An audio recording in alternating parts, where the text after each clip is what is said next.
Hi అండి, అందరికీ నమస్తే. Welcome to Andhra kitchen tips. ఈరోజు మన వీడియో వచ్చేసి ఇన్స్టెంట్గా కోవాని ఏ విధంగా రెడీ చేసుకోవాలో, అది కేవలం 5 నిమిషాల్లో రెడీ చేసుకోవచ్చండి. చాలా టేస్టీగా, చాలా సింపుల్గా, ఈజీ ప్రాసెస్లో చేసుకోవచ్చు. ముందుగా ఒక కళాయి తీసుకొని దానిలో 2 స్పూన్ల వరకు నెయ్యి వేసుకోండి. పావు కప్పు వరకు మరిగి చల్లార్చిన పాలు వేసుకోండి. అంటే 3 స్పూన్ల వరకు ఉంటాయండి. అదే కప్పుతో 1 కప్పు ఫుల్ కప్పు పాల పొడి వేసుకోండి. ఇది అమూల్ పాల పొడి అండి. దీనిలోనే పావు కప్పు వరకు పంచదార పొడి వేసుకోండి. స్వీట్ ఎక్కువగా ఇష్టపడితే అరకప్పు వరకు పంచదార పొడి వేసుకోండి. ఇప్పుడు వీటన్నిటిని బాగా మిక్స్ అయ్యేలాగా కలుపుకోవాలి. పాలపొడి, పాలు, నెయ్యి మొత్తం మిక్స్ అయ్యేలాగా బాగా కలుపుకోండి. ఎక్కడ గడ్డ లేకుండా కలుపుకోండి. ఇలా కలిపే కొలది ఇలా ముద్దలా ఫామ్ అవుతుంది. ఇలా కలిపిన తర్వాత ఇప్పుడు స్టవ్ వెలిగించి స్టవ్ మీద వేడి చేసుకొని దగ్గర అయ్యేంత వరకు కలుపుకోవాలి.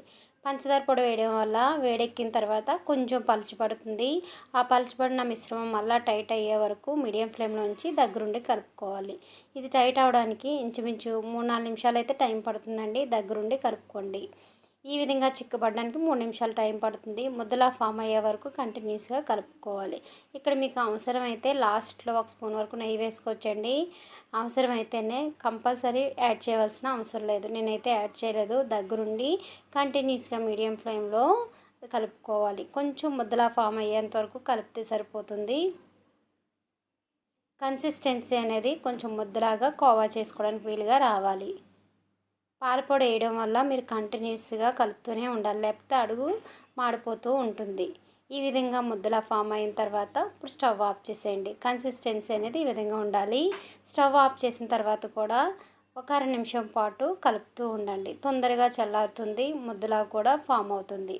కొద్దిగా చల్లారిన తర్వాత చేతికి నెయ్యి తడి చేసుకొని కోవా బిళ్ళలు రెడీ చేసుకోవాలి. చూసారు కదండి, 5 నిమిషాల్లో ఇన్స్టెంట్గా కోవా రెడీ అయిపోయింది. పాలపొడి ఒకటి ఉంటే ఈ కోవాని చేసుకోవడం చాలా సింపుల్. ఐ హోప్ ఈ వీడియో మీ అందరికీ నచ్చింది అనుకుంటాను. నచ్చితే లైక్ చేయండి. మీరు ట్రై చేసిన తర్వాత మీకు ఎలా కుదిరిందో మీ ఫీడ్బ్యాక్ని కామెంట్ రూపంలో తెలియచేయండి. ఇలాంటి మరిన్ని ఈజీ టేస్టీ రెసిపీస్ కోసం మా ఛానల్ని సబ్స్క్రైబ్ చేయండి. Thank you.